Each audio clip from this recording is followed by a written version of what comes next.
Pas dulu teh karena gak ada bapaknya ya, dan si ibu teh yang ngelahirin teh punya suami, dan si suaminya teh gak mau ngangkat saya jadi anaknya, jadi mau dibunuh pas dulu teh.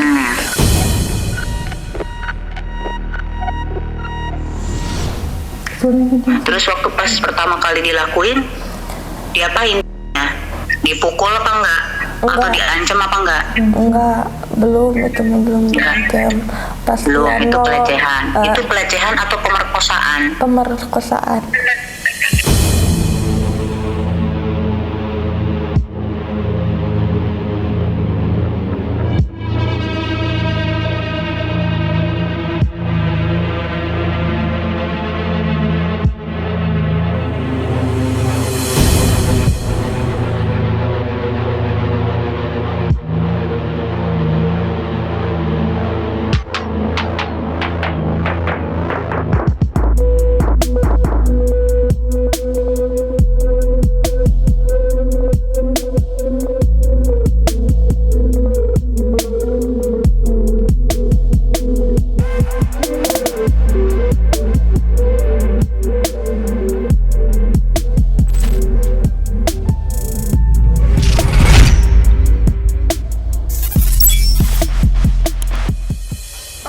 Assalamualaikum warahmatullahi wabarakatuh. Ini aku lagi di apartemen dan ini aku sama Mbak Mawar, sebetulnya Mbak Mawar ya. Jadi Mbak Mawar ini kemarin terkait, udah lama juga ya kita ngebantunya, udah kurang lebih 1,5 bulan.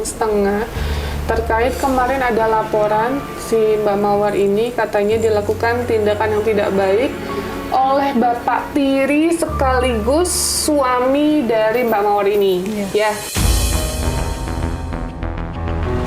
Awalnya menjadi bapak tiri karena sering akhirnya dinikahkanlah sama ibu angkat dari Mbak Mawar ini.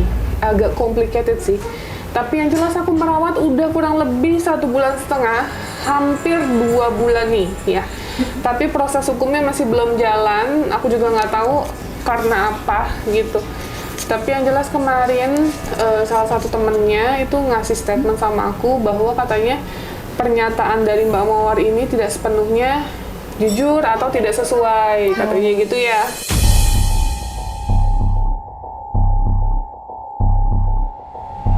Itu yang pertama. Terus yang kedua, aku juga baru tahu bahwa Mbak Mawar ini sering minum-minuman alkohol ya Mbak ya? Betul ya? Dijawab suaranya, betul ya? Sering minuman alkohol, terus sering merokok gitu ya? Di rumah kosong sama siapa Mbak? Sama teman-teman katanya gitu. Nah jadi ada hal-hal yang kita tidak diceritakan nih sama Mbak Mawar ini. Akhirnya terbongkarlah pada saat Mbak Mawar kita rawat. Gitu. Nah kemarin sempat nanya juga sama pihak berwajib nih seperti apa endingnya gitu ya Mbak. Karena ini kan kita nggak bisa selamanya ya Mbak, kita hanya sementara gitu, dan yang kita rawat pun banyak. Nah kemarin gimana Mbak ceritanya? Ini kan Mbak Mawar ini kita ada 2 rumah, alhamdulillah ya guys. Jadi rumah satu, rumah A lah, aku nggak mau nyebutin lokasinya, rumah A sama rumah B. Nah nggak jauh, nggak jalan kaki juga ya, naik motor lah. Jadi deket banget, 5 menit mungkin ya Mbak? Kurang lebih ya, 5 menit kalau mau ke rumah B. Nah Mbak Mawar ini tanya tinggal di rumah A. Karena saya mendapatkan laporan Mbak A ini tidak bisa mandiri, padahal kan di rumah kita juga ada yang kecil-kecil ya banyak. Korban gitu. Terus ada si A dan si B juga nih. Ada di bawah umur lah, pokoknya yang satu umur berapa? 15, yang satu 13 tahun, yang satu lulus SD, yang satu lulus SMP, betul ya? Betul. Mau kita sekolah kan nanti di rumah kita, ingat ya, itu kita bantu, nggak kita expose setiap hari ya. Jadi waktu itu pernah kita angkat ceritanya, setelah itu saya bertanggung jawab, jadi nggak kita kontenin lagi, udah. Yang penting kalian tahu story-nya si ini, seperti ini, kita rawat di rumah.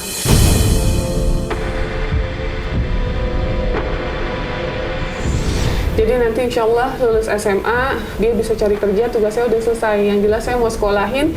Kemarin habis pengurusan paket B, lulus SMP itu kan, yang si A ini. Terus yang satu lagi lulus SD, mau kita SMP-in. Gitu. Nggak kita kontenin juga kan.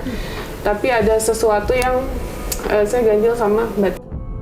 Itu kan Mbak ini udah di rumah A, udah saya tegur. Benar gak?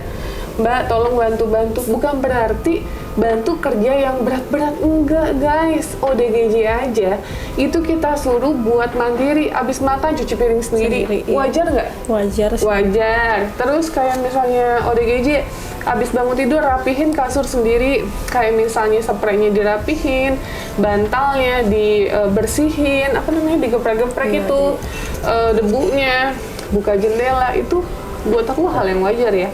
Nah, dapatlah laporan lah tentang Mbak Mawar ini, katanya gini. Di rumah yang satu udah saya tegur, masih belum berubah. Akhirnya kita pindahkan ke rumah B. Nah, rumah B masih males juga. Jadi mau apa Mbak sekarang?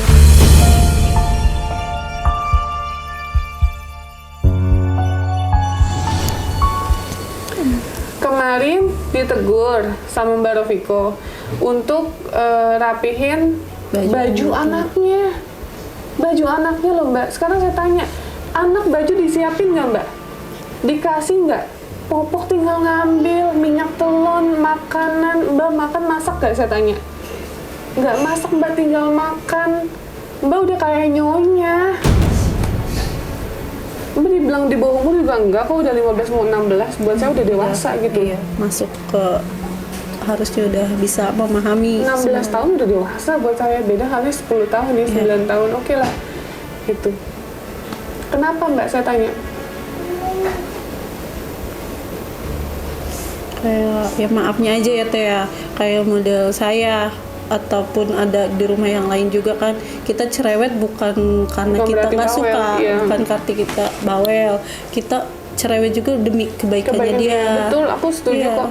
Makanya aku bilang sama Mbak Rofiko, Mbak, kita nih relawan, kita nih butuh orang yang bisa, bukan ngebantu kita, enggak, saya juga enggak minta dia kerja gitu ya Mbak, bener. tapi masa untuk anaknya aja minta dilayanin, terus untuk dianya aja udah kurang apa, masak tinggal makan guys. Terus saya ngerasa Pak, baju aja disiapin semuanya Mbak, ya nggak, kebutuhan Mbak tinggal ngambil, dia nggak beli sama sekali. Ya kita nolong, insya Allah ikhlas. Tapi kalau kayak gini aku jadi ngerasa, wah ini nggak bisa nih kayak gini.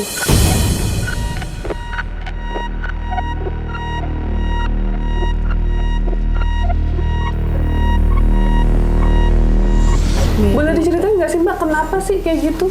Di rumah Mbak malas? Udah kebiasaan gitu, soalnya sama bapak suka dimanja. Oh, udah kebiasaan kayak gitu, kayak nyonya? Ya, bukan, jadi udah kebiasaan dimanja sama bapak, jadi pas 2021 langsung ditinggal, jadi harus mandiri. Ya nggak bisa mandiri. Oh, jadinya susah gitu.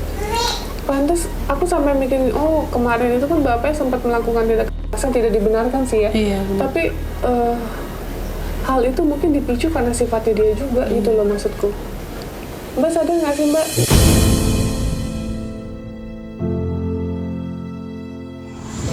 Terus Mbak kenapa yang kemarin nggak cerita sama kita? Mbak ternyata suka mabukan, suka ngerokok, suka main gitu sama cowok-cowok. Kenapa Mbak nggak cerita? Kita baru tahu tuh dari temennya loh Mbak. Nggak terbuka. Cerita tapi ke yang Adel, ke yang nggak lainnya. masuk teteh itu langsung ke teteh loh. Kayak model Adel kan bukan tempat untuk cerita. Dia kan udah gini. Malu. Hah? Malu. Takut dimarahin. Malu, takut dimarahin. Dimarahin sama siapa? Lah, emang saya kenapa? Saya marah itu kemarin karena sifat kamu loh. Sebelumnya saya pernah marah nggak, saya tanya? Telepon aja saya nggak pernah. Pernah nggak saya negor kamu sebelumnya? Nggak pernah kan, kamu tinggal di rumah juga aku nggak tahu. Aku cuma dapat laporan dari orang-orang kamu kayak gini-gini. Untuk ngepel nyapu nggak mau, rapi-rapi kasur dia nggak ngebangun siang, nggak sholat. Kita ada peraturannya Mbak, kan tuh dijelasin. Kalau tinggal sama kita ada peraturannya. Sholat nggak aku tanya? Dari subuh enggak. Nggak sholat guys. ini dibangunin nggak bangun gitu, terus bangun jam 8, bener nggak? Enggak, tadi enggak bangun. Enggak, waktu di rumah sebelumnya, rumah A. Oh, Ya kan? Bangun jam 8, setengah 9, jam 9 baru bangun, belum mandi. Anaknya nggak di ini, dia kan jemur gitu loh, maksudnya. Anak nangis. Anak nangis didiemin, ya Allah, beneran deh. Terus ya udah, dia biasanya nanti bangun dia makan, terus habis makan baru mungkin sesempatnya pegang anaknya gitu ya Mbak ya. Iya, karena memang sebelumnya aku ngedenger juga dia cerita sama salah satu yang di rumahan sama Mbak Fitri. Dia kata apa-apapun memang sering dilakukan oleh si bapak. Jadi dia di rumah itu ya begitu, jadi nyonya aja. Kayak anak apa juga urusannya bapak aja udah gitu. Dia nggak pernah merawat. oh, pas itu mah sama sendiri, pas punya anak. Tapi sebelum punya anak, apa-apa kamu dimanja? Enggak, itu mah pas ada bapak yang ke satu, yang dari Cianjur dimanja dari umur 13, pas 2021 meninggal udah mandiri, teh disuruh mandiri sama mama. Jadi nggak bisa, dari situ teh gak bisa mandiri, suka disuruh, tapi gimana, males. Udah terbiasa kayak gitu ya. Gitu guys, makanya aku yang nggak terbiasa, sorry. Iya. Aku nggak terbiasa seperti itu karena ada 2 anak di bawah umur yang tinggal sama kita tanpa paksaan loh, dia yang mau malah dia betah banget ya Mbak. Iya. Gitu, terus Rajin. anaknya rajin banget, tau nggak sih, kucing aku ada kucing ya, Sphinx di rumah itu tuh dielap-elap sama dia ya Mbak. Semuanya dia semuanya itu. Padahal dengan kondisi dia mengandung ya Mbak, dia lagi mengandung anak di bawah umur karena dilahirkan orang gitu. Jadi ya alhamdulillah dengan adanya orang-orang ini yang aku rawat, setidaknya turut serta ada kesadaran diri ya Mbak. Iya, untuk benar. peduli sama apa yang kita lakukan gitu. Terus sama ODGJ juga pada care banget ya kan, kita mah di sini kan relawan ya, nggak dibayar ya kita mah ya. Jadi ya kalau bukan karena atas dasar kemanusiaan, susah juga kerja sama kita. Iya, gitu ya Mbak, ikat sama kita. Kalau hitungannya hanya uang, aku nggak bisa, beneran nggak bisa ikut sama aku. Tapi kalau kalian niatnya bekerja, kebaikan kalian dibalas oleh Allah ya insya Allah, aku juga sejalan gitu ya Mbak gitu. Makanya aku mau lihat kok nggak ada perubahan di tegur pertama, kedua. Kalau untuk sehari atau seminggu 2 minggu kita masih oke. Oke teh. Ini udah mau 2 bulan, nggak ada perubahan. Ditegur anaknya jemur dong, gitu doang. Kemarin aja pas aku by phone kan, itu ngomongnya jawabnya nggak enak loh, iya gitu. Dinasihatin tapi jawabnya kayak gitu, bukan iya teh gitu. Iya kayaknya bener nggak? Harusnya kan benernya ya. baik teh, iya teh, itu kan yang sopan, etikanya seperti itu. Dia iya Gitu teh jawabnya. di mobil. Gini teh, Hah? emang gini teh nggak bisa dulu. Oh emang gini nggak bisa dirubah. Emang kamu nggak diajarin etika ya? Kan nggak sekolah. Bukan, etika itu bukan dari sekolah aja, dari rumah, Dari lingkungan. dari lingkungan. Itu ya. Diajarin untuk menghormati orang yang lebih tua, untuk menghargai orang yang lebih tua. Diajarin nggak? Masa orang lagi nasihatin dijawab iya, kesel nggak sih? Malah tambah emosi. Aku pun nasihatin kan baik, aku bilang nanti kamu maunya apa, gimana, gini-gini. Tapi aduh susah banget beneran. Cuman mbaknya ini yang paling susah. Iya benar. Kita pun bingung. Ingat ya, kita rumah singgah. Kita rumah singgah dalam arti ya kita hanya tempat singgah gitu.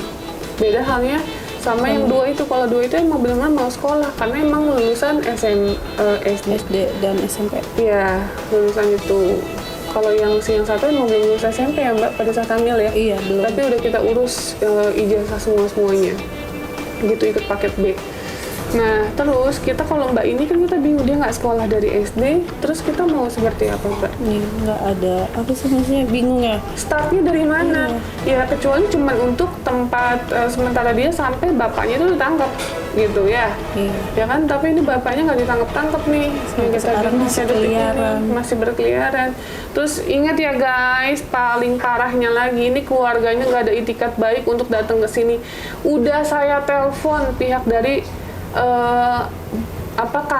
kakak tiri dia ya. Jadi dari anak bapaknya tuh saya telepon, saya jelasin gini. Oh iya nanti datang ke sana. Ya udah Mbak, kapan? Ya. Jadi nanti kalau emang Mbak nggak ada uang kan bisa tim saya jemput ke sana. Sampai detik ini nih Januari tanggal berapa nih? Februari, sorry. Februari ini 4 Februari nggak ada komunikasi sama sekali. Ya, makanya aku sedikit kecewa juga. Kemarin ada juga yang telepon pihak dari ibunya, anak dari ibu angkatnya. Itu telepon, cewek cowok, saya obrolin juga, ini terkait mbaknya. Ini gini. Sampai detik ini nggak ada juga, guys. Iya, padahal mereka tahu aku Novi YouTuber. Iya, dia tahu. Gitu. Oke, kayak gitu. Jadi Mbak maunya apa? Mau dipulangin? Katanya kan pas mau dipulangin kemarin kakaknya itu ngincer anaknya dia ya. Iya, dia maunya anaknya. Untuk merawat anaknya. Jadi katanya dia nggak apa-apa katanya. Ya udah biarin aja, terserah mau di mana. Yang penting anaknya. Jadi dia tuh sempat ada ketakutan untuk dipisahkan sama anaknya. Katanya Mbak ini pasti kalau dia pulang anaknya pasti langsung dipisahin. Iya. Kemarin pun cerita ke Ibu Tini kayak gitu. Aku takut kalau pulang takutnya aku dipisahin sama anak aku diambil, akunya diusir. Nah kayak gitu ya Mbak. Iya tuh. Jadi sekarang saya tanya, Mbak maunya apa nih? Maunya kayak gimana kata Teteh? Maunya apa? Mau pulang. Kalau pulang dianterin. Takut. Mau hari ini pulang juga nggak apa-apa, dianterin nanti. Takut. Takut kenapa? Takut diusir. Takut diusir kenapa? Karena yang mau nerima lagi. Nggak ada yang mau nerima lagi. Kamu sebelumnya juga udah pernah diusir kan? Sama keluarga kamu gara-gara ketahuan kamu mabuk-mabukan itu? Iya. Jadi keluarga kamu kayak gitu tuh ya karena sifat kamu sendiri. Betul. Bukan karena kenapa-napa. Aku juga tadinya kan iba kan ngelihat dia seperti ini, tapi pas udah tahu karakternya dia, aku diceritain karakternya kayak gini-gini, aku jadi ngerasa oh pantes ya dia. Bukan aku menjudge ya guys, tapi ini real, kenyataannya seperti itu. Dia udah sering diusir sama keluarganya, bayangin aja mabuk-mabukan di rumah kosong, rumah orang gitu, terus udah gitu ya. Ada sesuatu hal yang aku nggak bisa jelasin di sini, mohon maaf karena satu dan lain hal, tapi yang jelas itu parah juga gitu guys. Jadi aku ngelihat orang-orang yang yang ikut sama aku gitu, yang aku bantu di rumah, kan keluarganya support ya Mbak ya? Iya benar. Gitu. Walaupun mereka menyerahkan sepenuhnya ke Teteh, keluarganya tetap percaya support. Nah, sedangkan ini kan keluarganya nggak ada yang tahu. Aku gambling loh Mbak, gambling dalam arti ya udahlah, yang penting pihak kepolisian tahu kan kita di rumah aman, kita bekerja sama dengan Komnas Perlindungan Anak. Tapi ya kalau karakternya seperti ini kita juga tidak bisa menerima gitu Mbak. Iya, benar.